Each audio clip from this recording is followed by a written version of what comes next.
Who actually made the first move on the night? Tonight, who is going to make the first move in the room?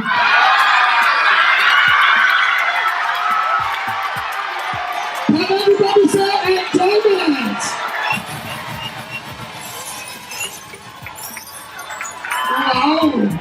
Wow!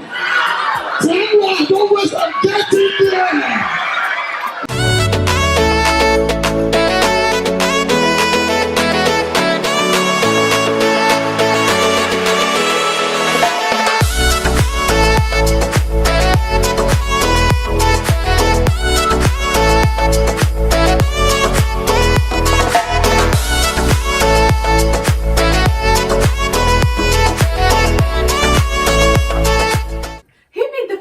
That night, it was all a blur. Like the party finished so late. You know the thing, yeah. With me, this is where we are both different. Temwa would happily share details like this, but I'm sorry, guys, that's a no-no.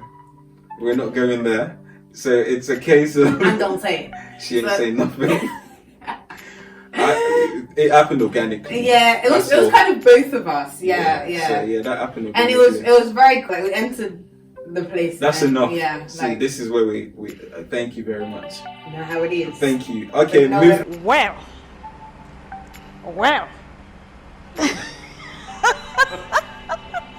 Next question. See ya. Favorite pre-marriage memory.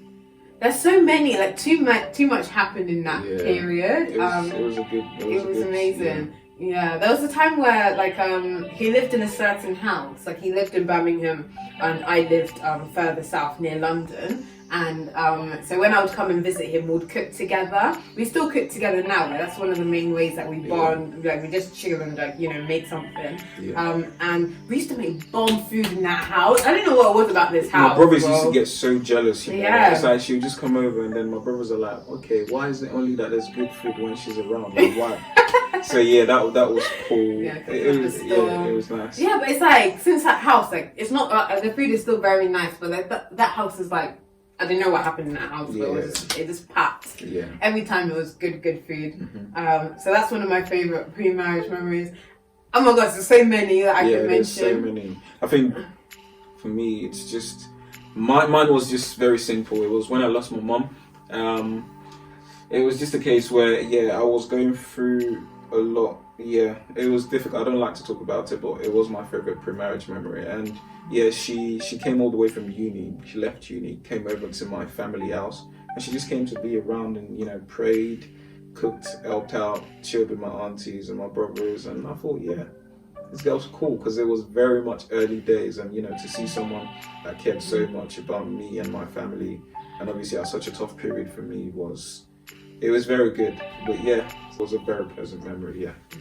No, it was nice to be around, and this was not long after we started dating as well, so it kind of forced me to meet the family ASAP. Very quickly. But it was very nice. Like we bonded more than ever, and we really set the foundation of Christ in our relationship in that period by praying together and just really leaning on God. Like sometimes it takes awful situations like you never anticipated for you to really lean in. So I found that in that period too. Yeah. So that's a nice one. I prefer yours to mine.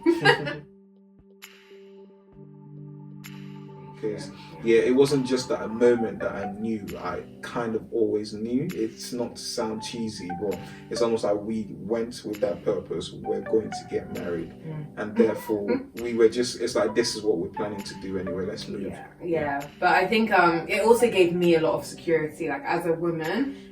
Knowing, because of course being a Christian, marriage is really important, but it wasn't necessarily something that I was yearning for. It wasn't my heart cry at the time. But knowing that he had that vision for this relationship, I think it was even before he asked me to make it official, officially make it official. He said the goal would be to marry you. I'm not here to be doing, just be around and just have fun. I'm actually here to marry you at the end of the day, and that made me think whoa, that's really cool coming from just a one uni student. What? I'm so confused. But at the same time, I was okay, that's really cool, because it's great to see vision in especially in a man, like seeing vision is really, really important. So that was great. What do you like / hate about each other? So yeah, we're taking out hate because we don't hate anything about each other. Dislike. Yeah, dislike. So let's start with dislike, and then we can soften it up with like. Can you go for it? So one thing, not necessarily I dislike about Angie, but something that means that we're not completely the same. He's really serious. Like, dude is serious, bro. Like, and he's very responsible. So let's say I want to do something crazy. Like, I want to be like, yeah, let's just go out and do this adventure or whatever. He'll be like, but have we measured, the effects that this could have? Why is she sounding like Donald Trump? It's like, what kind of impression is that? That's actually my one and only impression. Cool. Probably should find a new one. Yeah, so like he wants to know like what is not measured. It's just it just doesn't make any sense to him. That's just how he thinks. So I think sometimes we clash on that. I'm like, but I want to just be crazy and I want to just do stuff. And then he's like, no, we need to think about consequences. We need to think about all these different things. But of course, it's a big help in my life because I need that. I need those boundaries around me sometimes. Yeah. And what I like about him. He's just super wholesome. Like he's very genuine. I feel like anyone who has him in their life, like he's just like he's always thinking about how to make you better, how to push people forward, which is like a very beautiful thing. Like I think like he's very strong in that, and that's something that I'm benefiting a lot from because I know how to give people advice. I don't know how to take my own advice, so I need somebody who can also be like, look sis, like you need to straighten out, Okay. Nice. Okay. So yeah, for me, because Temwa was very, very extreme. Whether that happens to be let's go have fun and do whatever, or this is what I want to do. She is similar to me in the sense of she has an idea of what she wants. And I feel like sometimes it's very difficult to just like, whoa, let's not do things that way. It's like she's just coming like, whoa, I thought about this, bloody, bloody, blah. And it's like, it's funny because she's so excited about anything, but just comes to certain situations, she's just so rigid. And it's like, relax, like, calm down. And, sometimes that kind of, trying to assert yourself, sometimes it's even in what she doesn't realize and what we've actually spoken about. Is that a lot of times when she takes that kind of relaxed kind of view. Submit. Yeah, when she takes that kind of relaxed view, that tends to be the time when I'm like, oh, okay, that makes sense. Yeah. So that'll be that. What do I like? Everything. I like everything about her. She's cool. It's just like, as I said, we've been friends for a while, so it's like before this relationship started, there was already a draw factor of friendship. So I already see someone that's awesome. She's cool. She's fun to be around. As she's already said, I'm very serious. So it's like having that kind of person that calms me down and actually gives me like. It's like, I can't make a joke to save my life. Without this one, I'll just be just so straight. So it's like having someone that can just make everything so positive. It's like, if you're around her, she said, I make people, good, whatever. I feel like that's her. She just generally has that kind of mindset where she wants to help people. And yeah, she's very, very, it's like, you can't be around her and be like quiet or sad. I think you're the one with the problem if that ever happens. So yeah, that's what I like. How much we spent on our wedding? We're probably going to do another video on precisely how much, because I can't think off the top of my head. Yeah, but it was much less than it could have been. Yeah. We literally did luxury on a budget. It was amazing. Yeah. It was a blessing. Like, people thought we spent all this crazy amounts of money, and it's just like, no. Like, don't get me wrong, there was a lot of things that, were, quite pricey, just naturally. That's how weddings are. But it's like, we did our bit. We definitely did our bit. And I feel like it's important to just, take advantage of each other's qualities. Because Temwa hates to negotiate. I don't understand. She hates so awkward for me anyway, but he's amazing at it. I'm just like, well, they're not going to kill you if you ask for something cheaper. Like, the worst you will get is a no. And it's like, anyway, that's what I mean. You need to, like, I needed to understand, because that used to irritate me at some point. It's like, she'll just come up with a price, and I'm just like, why? I found something, much cheaper. And she just, I'll ask her, did you ask them no, I didn't. I'm just like, why? I don't want to go back. Yeah, Don't send me there. But it was good because we kind of worked on each other's strums, and it's very good because we saved a lot. Definitely. Very, this is another video. I'm being serious. And the organisation as well, like that is really my ground. I love to organise things. Excel champion. I love spreadsheets. Oh my god, Like it's crazy. everything needs to be on a spreadsheet.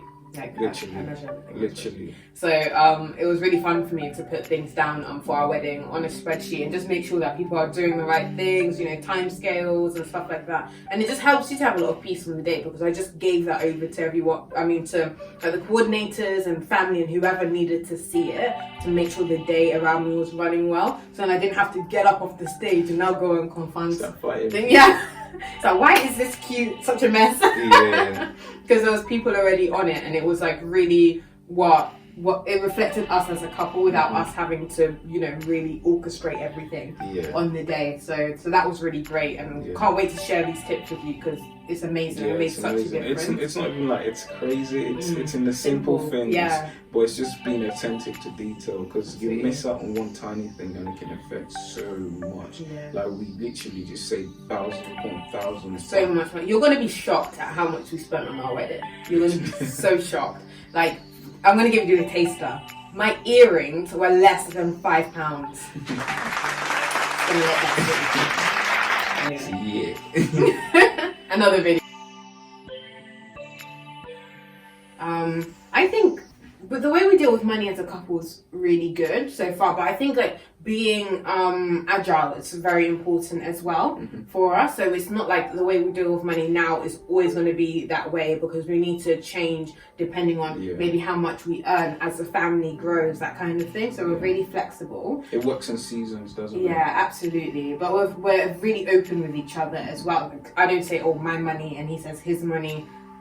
It's all one pot. Like this is our home and we're responsible for everything. Like I don't say, oh, that's what my husband should be paying for. Like I do my part completely. So yeah, I think that's our philosophy when it comes to finances. It's just for us. It's not everyone does it. Everyone has different things, and that's the thing. When we say things, it doesn't mean this is the right or wrong thing. No, this is what we do. That's all. Yeah. But generally, we're very open with finances. As I said, it's a friendship, so we don't really keep much from each other generally, and it works with our finances because it's critical. Once you start being dodgy with finance, it affects a lot. It's one of the foundations of a relationship anyway. So we make sure that we're very open. When you want to do something, just communicate. That's all. But generally, it's like there's no like, oh, this is the person that does this or whatever. We just make sure we have a joint account basically, and we put our money into that, and we make sure whenever something's needed, we just let each other know and go for it. And saving is super key as well. Making sure that we're like, even when our salaries have increased, which like they have even in the last couple of months, we don't try to step up like our lifestyle to now spend the extra money that we have. We're really trying to be frugal and save towards goals. It's really important for us to be making goals as a couple and then strategizing on how we're going to meet them. So yeah, I suppose that's also another video.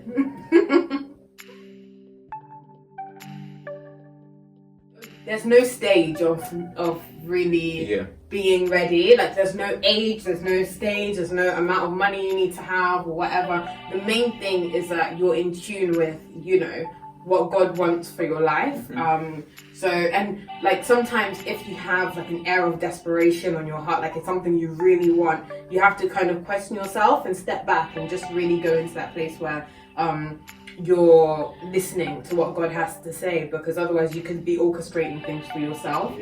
So yeah, that's one of the things that I'm quite glad about, that before getting into a relationship, I didn't even want a relationship at the time, but of course some people do want a relationship, and that's fine, and that's a beautiful thing, but just make sure you're really listening to God and like listening to the people around you as well. With things like, were you ready? What stage were you ready? I think the main thing is actually understanding why you're going into the relationship. That's how I feel about things, because I feel like once you do that, once you set that kind of standard or set that kind of precedent for both of you, like this is what the aim Goal, of this yeah. is, then that makes it more straightforward. Then you're not keeping each other waiting or Wondering, am I will ready? he ever propose? Yeah, that kind of Yeah. thing. It's like once you set that precedent, then it's like you both have the same kind of goals. And even if it's a case where you need to do certain things before you get married, you both know that standard rather than one person waiting for the other one. Question. Yeah.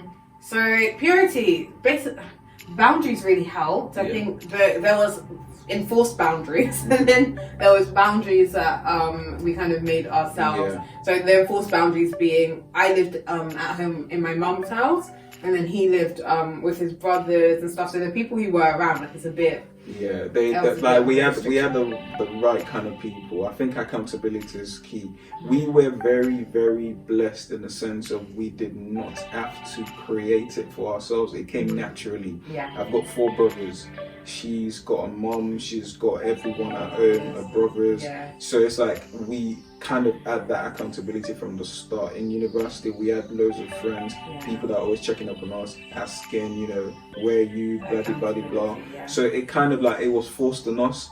To be fair, sometimes it gets irritating, but it's like, it's only later that you realize, wow, thank God I had that. In life in general, it's a very important thing to have people that you can speak to, you. Because that's what causes you to grow up quickly and to see the potholes that maybe other people have fallen into and avoid them.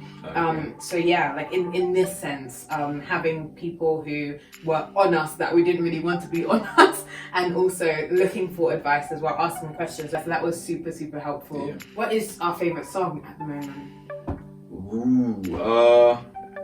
Oh yeah, that's simple actually.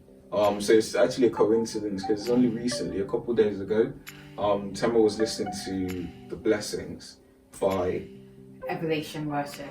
Evolution. Evolution. Elevation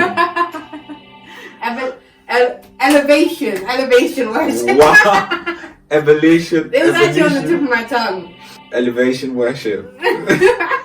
Alright, cool. So it's The Blessings by The Blessing. The by Blessing Evolution. Evolution. What is it? It's so hard to. Elevation. It's Elevation not that difficult. worship. Right, Elevation worship. Wow. It's a beautiful song, guys. No, but honestly, it's amazing. Yeah, on repeat, literally. Yeah, it's such a good song. It's almost like a prayer, and at the same time a song, and it's just everything in one, and it's so amazing. If you haven't listened to it, check it out. Honestly. Yeah, and I think it's really nice for these times as well. Like this whole season has just come in like a storm. Like it's really, really crazy, and it's not affecting us wildly, but we know like there's so many people who are completely affected by what is going on, and I think like this kind of song just reaffirms God's heart towards his children, that he's for you, that he's with you. There's never a season in your life that he's not, that takes him by surprise, even when it takes us by surprise. So it's really beautiful, and it's a good solid song that you can just repeat to yourself. Completely. It's amazing because I'm not even usually into songs like that. I'm usually more upbeat in terms of my songs, but it's just everything about the detail. It's just so good, and it's like I could talk forever. It's only been a couple of days, but it's a very good song. Yeah, check it out. I can put the link in the description. Yeah. What would be your one wish if you could have one? I would wish. What are you laughing? I don't know. I just find it funny. No, what came to mind just making me laugh. I was just thinking, like, you know, if you could have like, all the food and all the clothes off your Instagram feed, that would be amazing.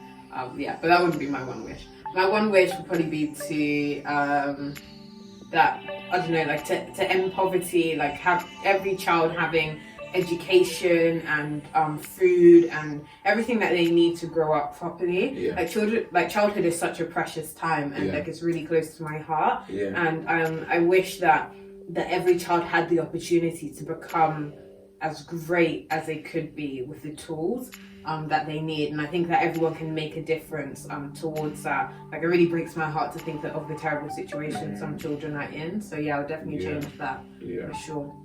Yeah, I agree with her. I think mine is more so general, you know, because she works in that kind of field. She works in a Christian charity that helps children. So it's like, you know, a lot of things that she does is focused on that. I think mine is more general. Yeah, because I'm a deep thinker, and I think just generally, you know, I don't know. I think sometimes in too much details, like a lot of times I'm with people and they're telling me things that they're just saying just casually, and I'm just thinking about all the details. I'm like, wow, that must be difficult. But they've not complained, and I'm just there thinking about all the problems that comes with that situation. I'm trying to like, oh, how can I help? And it's just like sometimes it's too much, but honestly, I just wish, you know, that people could actually be in genuine, you know, peace and happiness. And yeah, I think that's my main thing. It's like, especially at a period like now with this, you know, coronavirus and this isolation. Yeah, I just think in detail, like, wow, there must be so much difficulties because everyone is in isolation. So for the people who are going through a tough time, they must be actually like, it's like, how can they actually change that? Who can help them? And that makes me sometimes a bit sad. But, you know, my prayer more than anything, because I can't do anything regardless of if I knew, you know, what the issue or how to fix it. It's more so God. So my prayer is just, yeah, that everyone finds their place in a place of, you know, happiness and purpose. Yeah. Yeah. Me too. I changed mine to that. Read The Purpose-Driven Life by Rick Warren. Oh yeah, she loves it. She loves it. It's something we're reading together at the moment. So yeah. Yeah. But yeah, guys, thank you so much for the love. Thank you so much for the support. Thank you. We really appreciate it. We appreciate all the love.